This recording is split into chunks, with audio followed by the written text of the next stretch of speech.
Hey folks, we're back here in this room underneath the antique shop, and I guess there's not much left to do here. I don't know, I don't know if I featured this message in the previous video, but while looking around here, I noticed that, This is a secret room well, located directly beneath the antique shop. Obviously, the proprietor uses this room as a storage area for her worthless wares, although there may be something of value down here. yeah, not that, but if you try to use the hand on just the room in general, you get this. Removing the floorboards Oh. might attract unwanted attention to yourself. Besides, you can't reach them. Not that, that isn't what I wanted. The room has a That's it. musty smell and feels a bit moist. Yes, let's just... The room has a musty smell and feels a bit moist.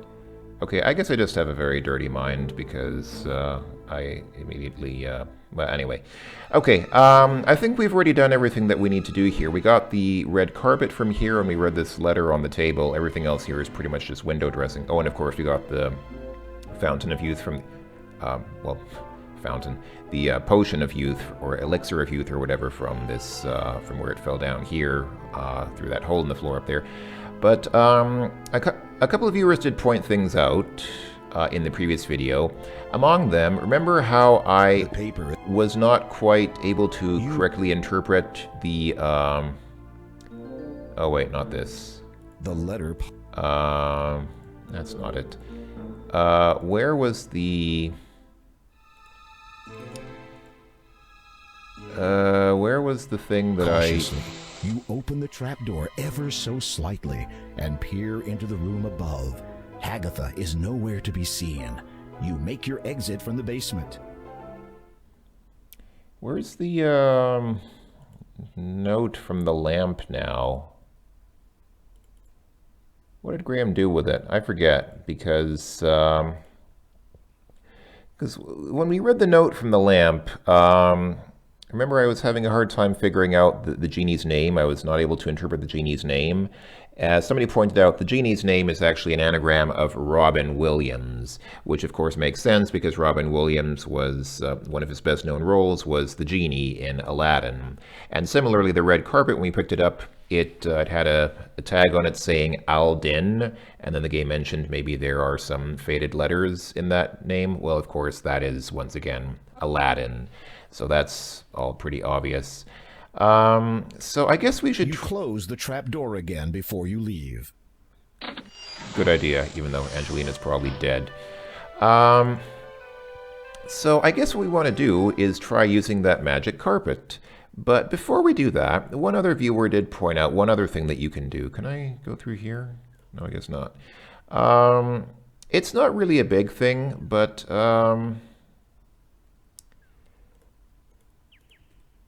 I played this game. I think most of you, as I did, played this game as a child, or not this game, not this remake, but the original King's Quest 2. Most of you probably played this game as a child, and that's why you watch my videos, because you have nostalgic memories of childhood from this.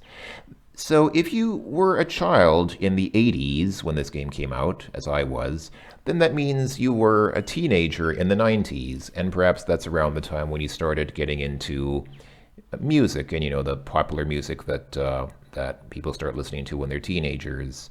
So, for all of you folks who, like me, were teenagers in the 90s and took an interest in the popular music of the time, this one's for you. If you use the hammer on the Mama Pumpkin... You are not into smashing pumpkins. Okay. Okay, let's get back to business. So we couldn't use the carpet indoors, which I guess kind of makes sense. Can we use the carpet here? You unroll the magic carpet, lay it on the ground, and sit on it. The carpet begins to rise skyward. As you ascend higher, you realize that the carpet is beyond your control. It glides through the air on a seemingly predetermined course. Graham has an interesting interpretation of sitting, if that's sitting on the carpet. Okay, so we're here. The plateau is a natural lofty outcropping from this mountain. The sky is splendid during the height of the day. The view is incredible from up here. Below lies the land of Kalima, stretched out before you. You can make out the coastline, most of the forest, and a dismal, swampy area to the north. Yes, nice view. Can we pick up the view? You can't touch that. What a shame. It's not a real adventure game if you can't pick everything up and put it in your inventory.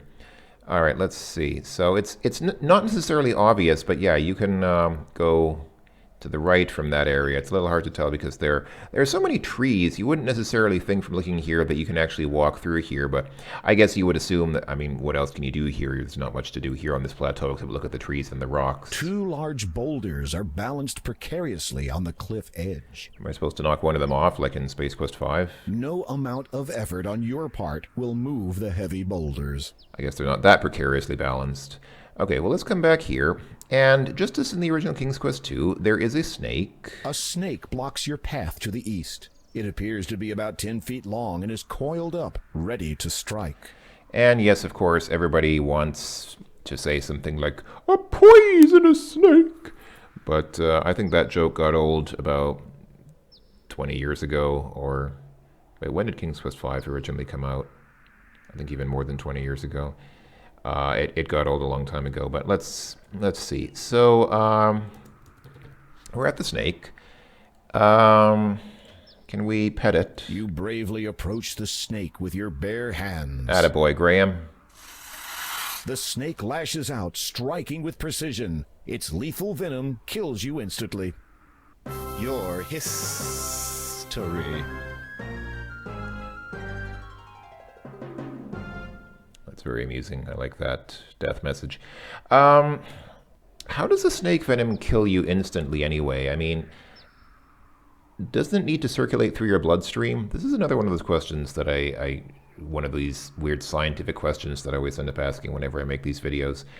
I understand that poison can be obviously very poisonous and that, you know, if a poison is very potent, then even a small amount can kill you.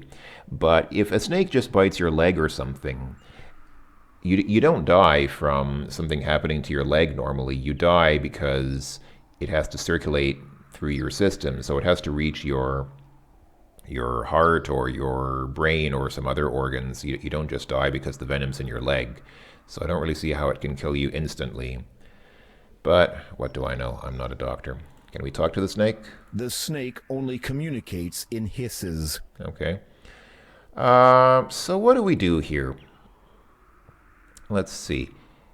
In the original King's Quest 2, didn't we throw a bridle on the snake and it somehow turned into a horse?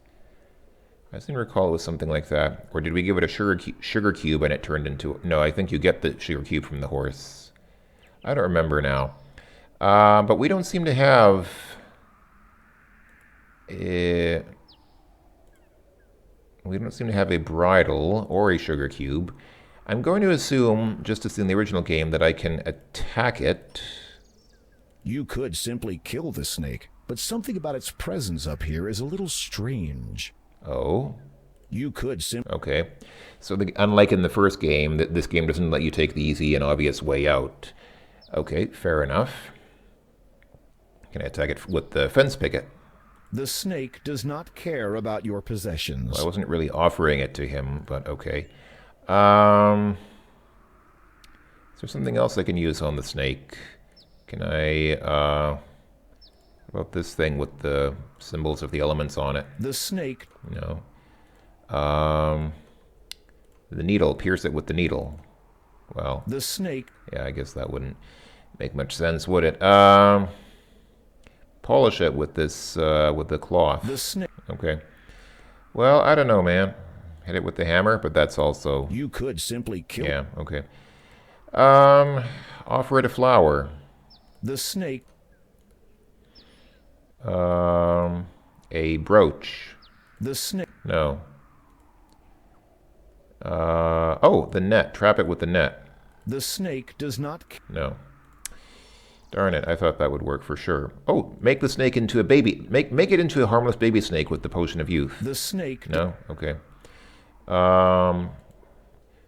What about this necklace thing? It is a simple but carefully woven pendant of seagrass. A shiny opal dangles from it. What about that? You dangle the shimmering opal in front of the snake. It soon falls hypnotized in typical snake fashion. Really?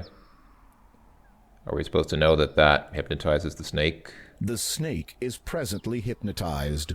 I mean, was there a clue to that? Don't be silly. The snake could snap out of its trance any moment. I guess I should hurry on by before the snake wakes up. Okay, and here we are. So that was a bit different from the first game. Although I guess it made a bit more sense, because I don't think throwing a bridle on a snake makes much sense in any context. Can I go up here, or... Oh. You have just discovered the gravity of your situation. For some reason that looked like a... Okay. Okay. Okay. All right.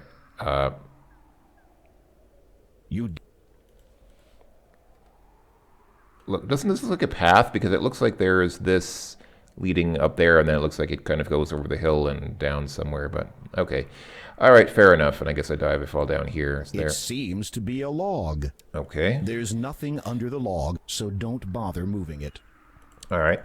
What's this hole about? It's too dark. You can't see down there.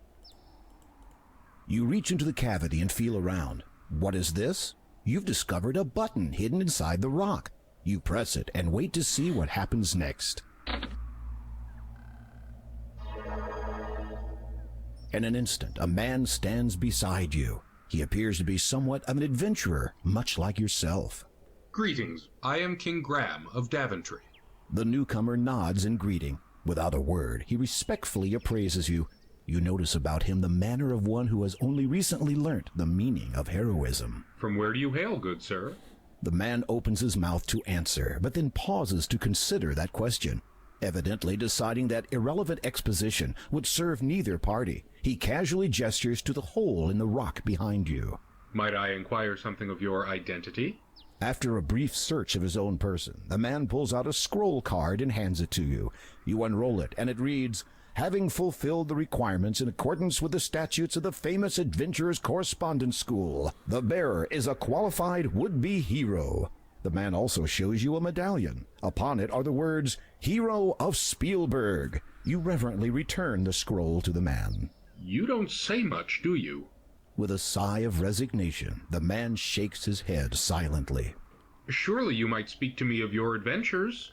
The man becomes quite enthused about the prospect of relating his most recent adventure to you. Just as he is about to speak, however, you notice something on the ground that the man must have dropped. You retrieve the paper. It appears to be a scroll. Upon it is some writing. Disclaimer, you have just witnessed a rather shameless plug for the remake of Quest for Glory 2 Trial by Fire by the entities of AGD Interactive. Available now. As you read the writing, the words are ingrained in your mind. The scroll disappears.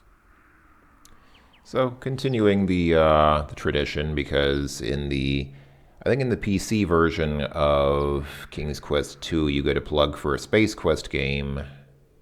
If you, or is it another game?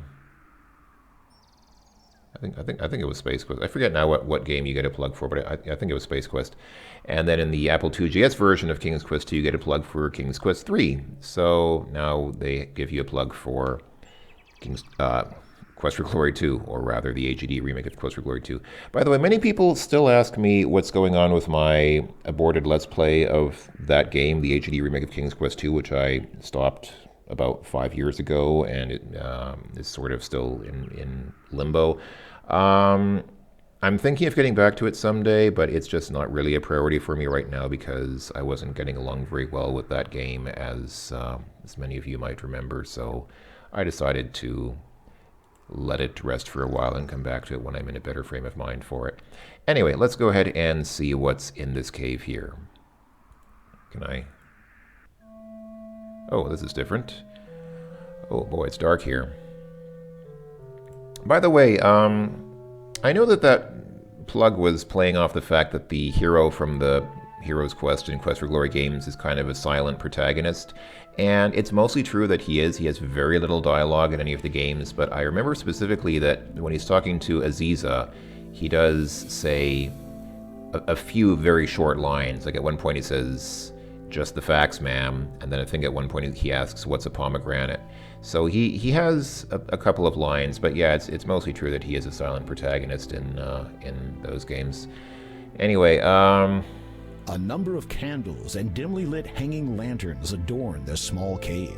They do not aid your vision much. Fortunately, enough sunlight enters from outside the cave entrance, providing adequate illumination for you to see by.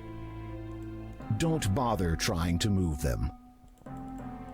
A collection of books are stacked side by side on a nearby shelf. Most of the titles are written in a mysterious language that you don't understand, so you suspect that they are about magic. that's a sudden conclusion. If you see something written in a language you don't understand, it must be magic, because only magic results in something like that. You never did pay much attention during magic classes at Daventry High School. As a result, nothing in these books will help you. Daventry High School, huh? There was also a discussion on the previous video about where is Daventry. I mean, there is actually, as I understand, there is a small town in England called Daventry, and there was some speculation, is the Daventry in the game actually based on the town? I really doubt that it is. I think that Daventry is just a random name. I think that Roberta Williams just chose the most English-sounding town name that she could think of or that she could find, and yeah, I don't think it has any geographic basis on the real place. Kolyma is also apparently a couple of people sending messages noting that Kolyma is actually the name of a place in Russia. Apparently it was the site of one of the notorious gulags during the Soviet Union, so I think that's also just a random place name which has no significance with anything in the game. A neatly displayed scroll hangs on the wall. However, its archaic symbols and wording will forever remain a mystery to you. Come on, Graham, you're a king. Surely in your kingdom you must have some advisors or people like that who can tell you what they mean. The scroll is nailed to the wall. Well, we should be able to take it. I mean, usual advice given to people in these adventure games was pick up anything that's not nailed down.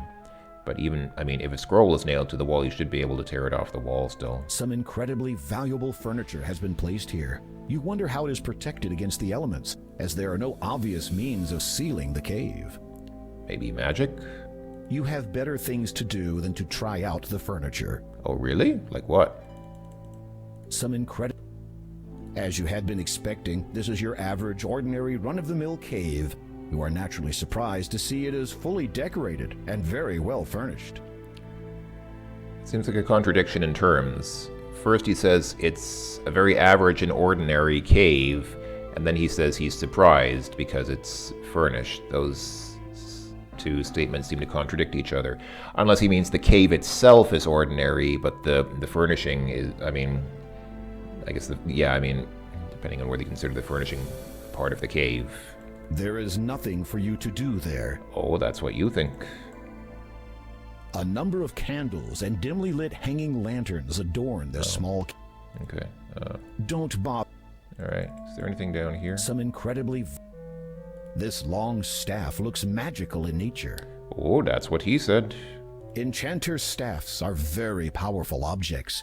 You dare not touch this one, for fear of the consequences you may bring upon yourself.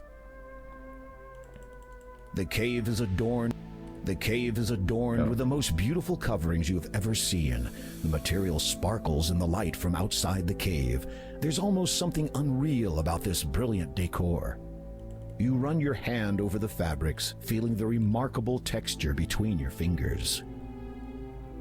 Did I look at everything else here? I guess I did. I mean, I'm guessing that book is the important thing here, so I wanted to save that for last. What's this? Some incredible... Okay.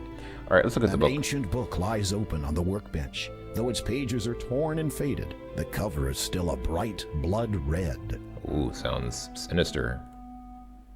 You flip through the book entitled Ye Old Book of Enchantments, Causes and Cures. The first half contains a list of enchantments. These do not interest you, as you have no desire to inflict inconvenience upon others. However, the Cures section does capture your curiosity. While browsing, you spy a promising paragraph. Ye olde book of enchantments, causes, and cures. While casting enchantments upon others may provide you with many daily hours of fun, do not ignore the danger that a miscast spell may have upon your own person. For this reason, you should prepare a simple item with which you can protect yourself against the effects of an enchantment, as well as providing a means for reversing said spell, should it be deemed necessary. Only the power of the emerald can properly dispel an enchantment, and thus the steps to create one are as follows. Firstly, heat a blue mineral and yellow vegetable, a plant is an acceptable alternative, together until they coagulate into a greenish liquid. Stir the mixture with a white feather, drop into this a perfectly clear crystal, and recite. Heed now these words, crystal perfect. Green is thy hue, restore, correct. Guard well my form, preserve, protect. You will now have the means to safeguard yourself should your enchantments ever get out of hand. To restore that which is under the effect of an enchantment, simply allow a strong light to pass through your emerald at the subject. Then behold the restoration. So, let's see, what do we have? We need a blue mineral and a yellow vegetable, or a plant is an acceptable alternative. So, we have that yellow flower, I'm going to guess that works as an acceptable alternative. And we have a white feather, which we picked up from the those swans. So, blue mineral, do we have a... I don't think we have a blue mineral, do we? We have a blue potion of youth, but I don't think that's... It's not a mineral. Okay, anyway. And then we need to allow a strong light to pass through our emerald at some point in time. Hold on. Blue mineral. Oh, maybe the gem? Is the gem a mineral? I don't think so. Or maybe the brooch? Does that have a mineral in it? I don't know. I don't know. But, okay. Is there nothing else we can do here? You hear footsteps approaching. Uh-oh. Uh-oh, the enchanter has caught you in his lair. He twirls his hands and then utters some words under his breath. You feel a tingling sensation all over your body as the enchantment transforms you into whatever he desires.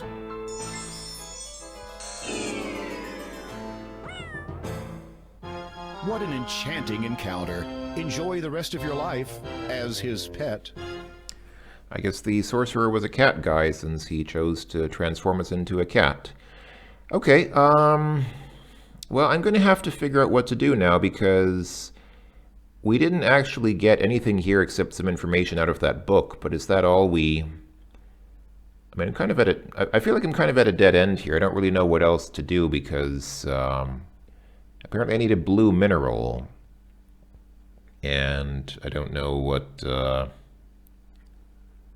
know. I'll have to figure out what to do next because we explored this cave but didn't find anything other than just those pages in the book, and obviously there's no gem here. So at this point in King's Quest II, we would already find the second key in this cave here, but obviously it's not going to work that way this time around. So we'll have to figure out something else. So yeah. So again, I'll look up what to do, and we can continue in the next video. So thanks for watching, everyone. I hope that you enjoyed. I feel like not much happened in this video compared to the previous one, but still I hope it was enjoyable. At least we saw a few interesting things. So yeah, and hopefully we'll see more interesting things in the next video. So until then, folks, I will talk to you later. Bye-bye for now.